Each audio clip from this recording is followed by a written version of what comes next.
Yes, a cheeky little number. I'm getting a sort of complex balance of battery acid, mould droppings and a sort of supple bouquet of urine. All in all, a very good year. And well might they guffaw. They're looking at this. This is a note from our leader, and it's a cracker. It's about situational awareness, and I quote, "Situational awareness is being aware of all that is going on around you." No shit, Sherlock. So that you are able to anticipate what might happen in the future. Oi, wake up. This is my reality. There are various skills that come under situational awareness. Number 1, switch your attention regularly. Number 2, absorb what is happening now. Number 3, think back to what has already happened. Number 4, think ahead to anticipate what might happen, not what you expect to happen. Couldn't be more condescending if it patted you on the head. And here is the author of the previously mentioned edict, my boss, Graham Brown. Oh, Roy. Oh, you got my note, I see. What do you think? Yeah, it's, interesting. Is that it? I'd like a bit more feedback than that, please. Well, that's all you're getting for the moment, Graham. God, you're so intransigent. Better than being pig-headed. Graham's being a bit touchy this afternoon. Calm down, chaps, calm down. So you've got your date for the bingo on Friday night? Always a joker, aren't we, Roy? This is my grandfather, Alfred Brown. He was driving steam trains before you were born, so show him some respect. He's here today to do a bit of publicity. It's 200 years since George Stephenson constructed his first steam engine, the Blucher. By the looks of Alfred, he was probably there. Yeah, I'm here now. Haven't got a clue. Where are we? No, Willesden. Neasden or something? North somewhere, not London. See you tonight, babes. I'll need lots of TLC. I've been up since 7. I know. Utter madness. Ciao. I think I'm in the wrong place. I'm supposed to meet the manager in the restaurant. Oh, I'm the manager. Graham's the name. This is the mess. You can say that again. But where do people eat? Well, here. Right. So what's happening today?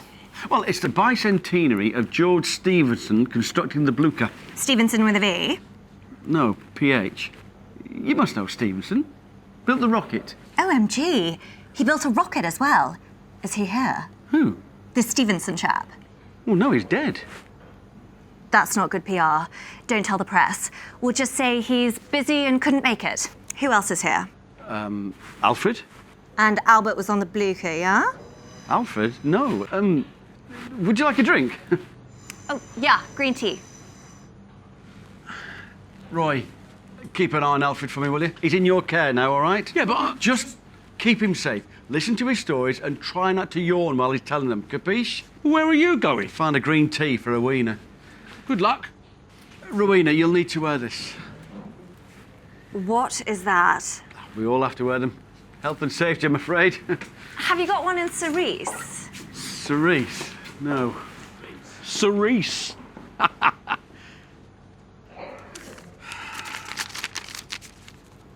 Bloody cheap. It's all right, son. I know I'm a nuisance. I'll just sit here on my own. You go. You're not a nuisance. Fancy a tea? I haven't got any change. It's all right, you don't need money. Just an iron constitution. With or without cholera. So you're on the steam then, eh? Based at Euston. Went all over. Manchester, Birmingham. Great days, son. Great days. Sounds like fun. Fun? It was graft. It was a proper man's job back then. Yeah, you youngsters, you don't know you're born out in all weathers, shoveling coal, covered in soot and smoke. Didn't mean any offence. None taken. You know, I wouldn't have swapped it for the world, though. Check the water level. Check the boiler pressure. Make sure it's at 140. Put the steam brake on.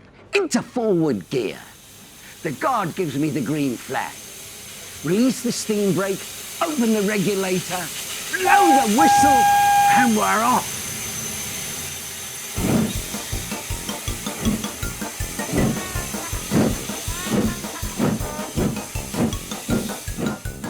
There'd only be 2 of us on the footplate, me driving and a fireman. You always tried to make sure you had a good fireman, good at his job and good company. Mine was Tubby Taylor. He was a good lad, but he was a martyr to the horses. Always had a bad luck story about a favourite that had fallen at the last fence. His mind's straight sometimes. That's no good. I'd say, Tubby, for God's sake, wake up. You've got to be aware of what's happening and what could happen at all times.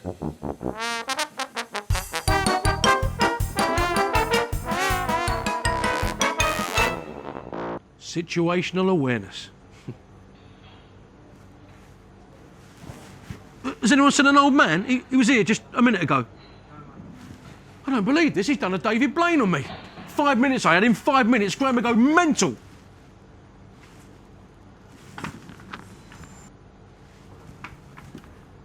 What? At his age? No, I'm sorry. I know he loves steam trains, but that is wrong.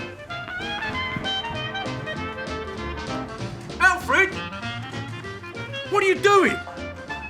You had to pump these bloody things like you were flushing out the cosy in a dysentery hospital the morning after curry night. And of course, we've all done that.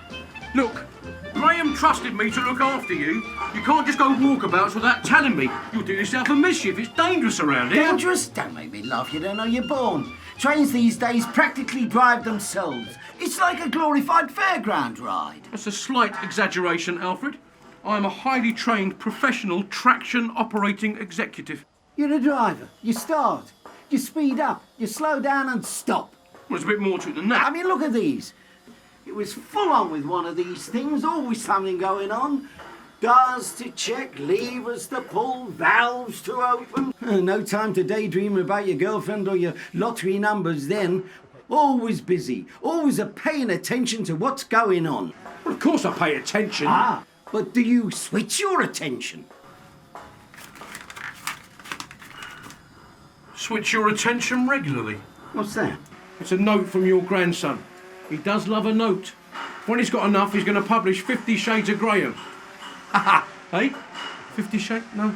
Never mind. Come on, let's get you back to the canteen. Your tea will be getting cold. Oh! What's the matter? Let's be back. Arthritis, you're going to have to help me down. Hang on.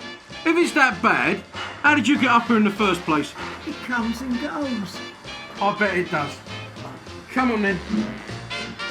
Easy does it. That's it. Come on. One foot in front of the other. You got it? Yeah. Oh, look at me. So let me get this straight. We've got a press conference in 5 minutes about a train that isn't here, built by a man who's dead, and hospitality consists of cheap coffee in a plastic cup and a selection of fattening snacks from a vending machine. Well, yeah, but we have got some balloons. How the hell am I going to turn this pig's ear into a silk purse? Yeah, those were the days, all right. When locomotives were locomotives, manually operated, no computers then. Oh, you had to be on your toes all the time. I remember once, during the war... Albert, did you say you were driving trains in the war? Alfred, and yes. Finally! Something I can use. Something that's interesting. Come with me. What? Where are we going?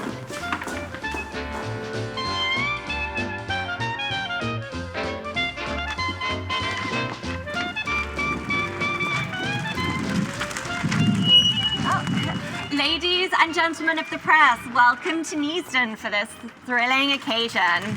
We are, of course, here to celebrate the work of a very special man, the space scientist, Robert Louis Stevenson. He can't make it today because he's working at NASA in Houston, but he sends his love. Today is the birthday of another of his inventions, the Blue Car, and we're honoured to have with us a crew member of the Blue Car. Please welcome Albert Brown. And now Albert is going to tell us some more stories. Alfred, it was a beautiful, hot summer's day. Train full of evacuees going to the Welsh countryside. Sweltering, carriage windows wide open. I heard them before I saw them. Fockers. I looked up and there they were.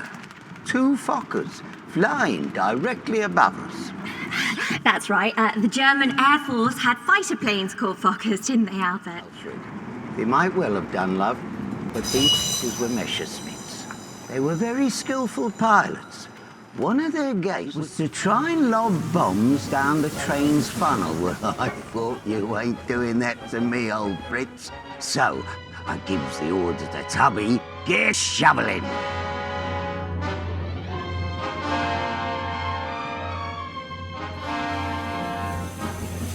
Just as we got the old girl going as fast as we could, I saw the bomb doors open.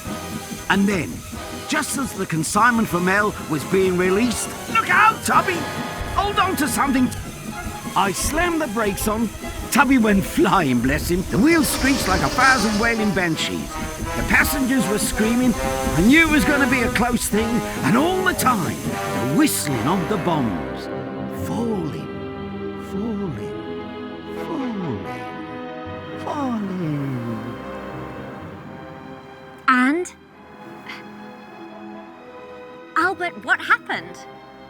Oh, Mrs. by a bloody mile, useless. Bomb landed in the sewerage works we were passing. The explosion covered the train and everyone in it in crap.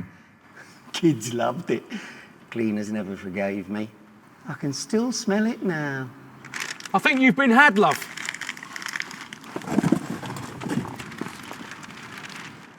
You are a naughty man. Who cares about her? The point I'm making, Roy, is that we were constantly on our guard during the war. Yeah. You had to have eyes in the back of your head just so you could see forward. You had to think ahead to anticipate what might happen. Of course, just like you do. We always used to say, don't get comfortable until you can afford to. Stay out the seat until the signal pulls off. When something does go wrong, don't just do something for the sake of it.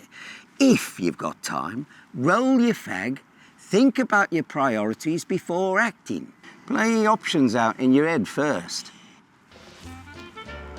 Have you had enough of me?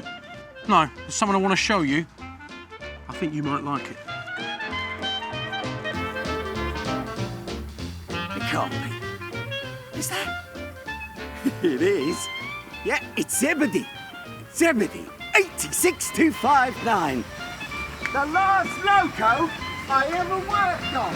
There you are. Thought that'd bring back a happy memory or two. Happy memories, my arse. I hoped I'd never see this old pig again.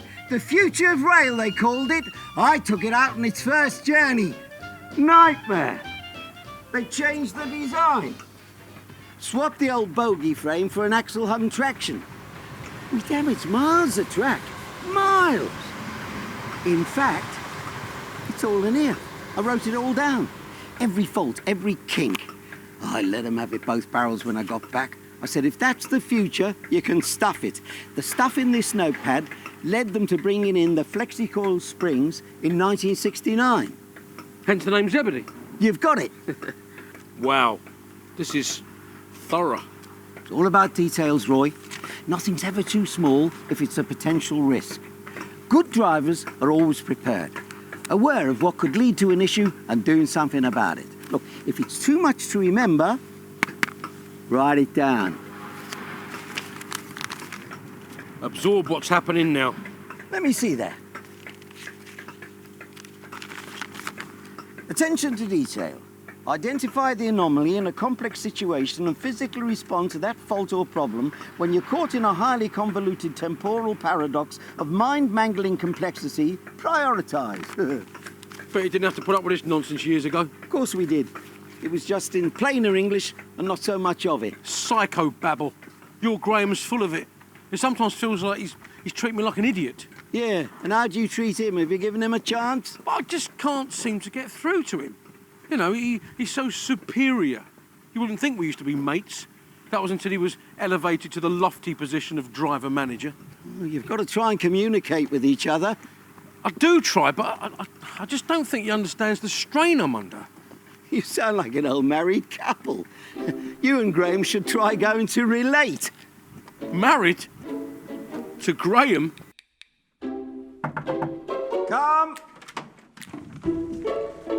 Come on, Roy. This is pointless. That neatly sums up your attitude, that does. My attitude? That's rich. If you listen to my point of view once in a while, we wouldn't have to be here in the first place. Now, gentlemen. Take a seat, please. How are things coming along since our last meeting? Slowly. Why do you say that, Graham? I've worked my fingers to the bone to produce this document, Must have took you all of 5 minutes. and that's the thanks I get. And what thanks do I get for diligently doing my job week in and week out? Your payslip? I mean, on an emotional level. Oh, toughen up. Oh, that's it. Because I'm a man, I'm not allowed to have any feelings. Don't be daft. This relationship is stifling me. I've had enough. I'm out of here. You know, on our wedding day, you promised to love, honour and obey. And if you ask me, none out of 3 is a pretty piss-poor return. Calm down, Roy.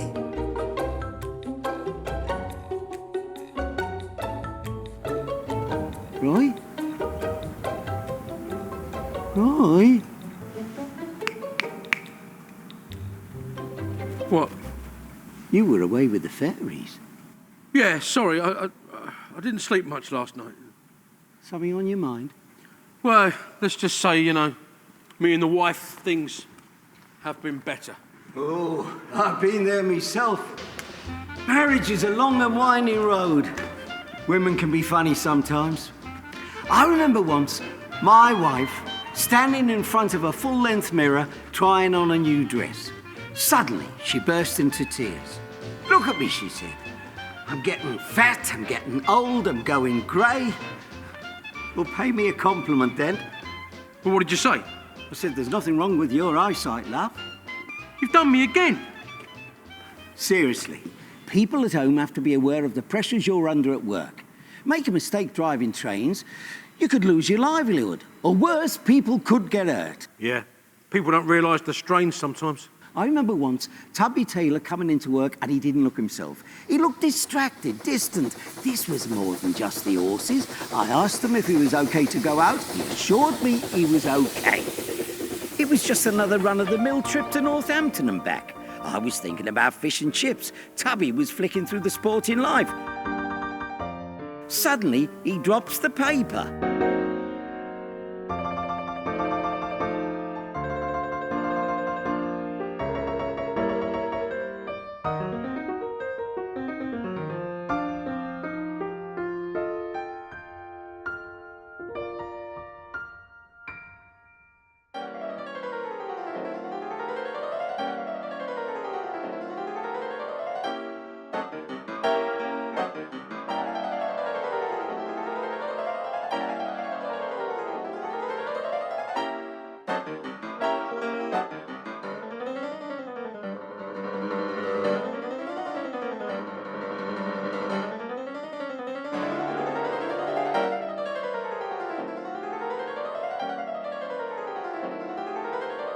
Turns out he thought his wife had been carrying on. He was in no fit state to work.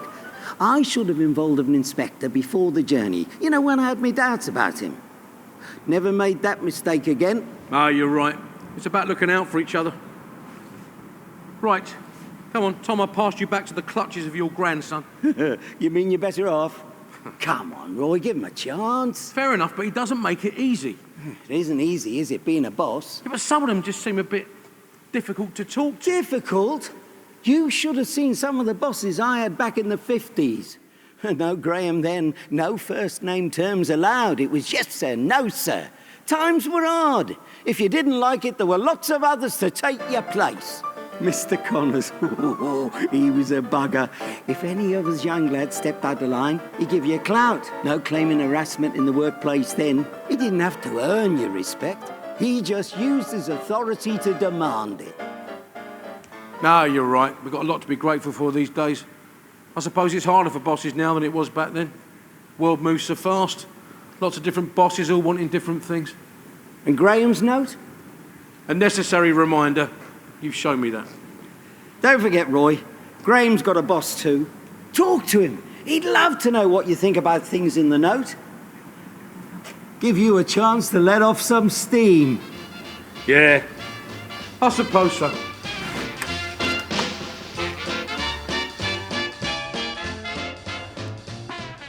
you want to see some magic? Yeah, go on then. Have you got a £20 note and a fiver?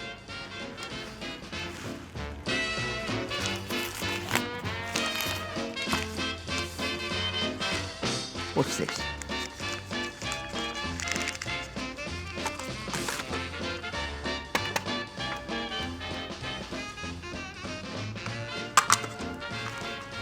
How the hell did you do that? Told you. Magic. Oh, there you are. I thought you'd run off together. Well, it was a tempter, Graham, but we'd have missed you too much. So, have you had a chance to look at my note then? Yeah, And? all makes perfect sense to me. Really?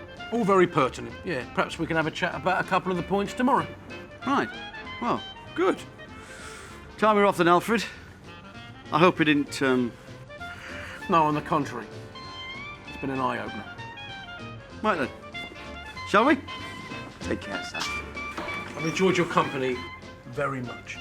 Likewise. Maybe we can do it again sometime, eh? Are you asking me out? You're a married man. It's like a scene from Brief Encounter. Come on, I haven't got all day to wait for you to... Oh! Should have been aware of that situation, Graham. Very funny.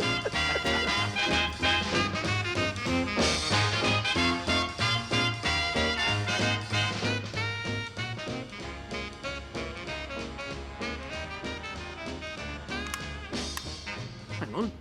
Crafty old git still got my 25 quid. Oi!